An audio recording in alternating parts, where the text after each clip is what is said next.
Baada ya kuweka mafuta, gari ikaanza kuwa na misi. Tukaishtukia, ikabidi turudi mpaka hapo. Baada ya kurudi, wakati tunamuelezea manager kuna hii na hii tunashtuka kuhusu hili swala, yeye akasema tusisumbuane. Na kwa tulipofika hapo akaanza kufungua tanki kuangalia ni maji hapo.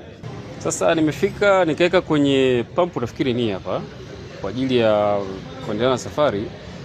Na nikawa nawasha gari ina miss. Sasa nikajua labda changamoto itakuwa labda nimeweka mafuta tofauti, labda diesel labda au kitu kingine. Kwa hiyo ushirikiano ulikuwa ni mbovu, ushirikiano sio mzuri. Kwa ndo kama sasa hivi bado tuko hapa tunahangaika. Jeshi la Polisi mkoa wa Shinyanga tunaendelea kufanya upelelezi na tutashirikisha taasisi zingine ikiwepo EWURA, kwa sababu wale ndio wataalamu ambao wakipima wao watajua kweli hayo mafuta yana maji au hayana maji. Lakini pamoja na hivyo, mimi mwenyewe nitafika sehemu hiyo ili kujionea hali halisi, ili kuweza kutoa kitu ambacho kiko sahihi.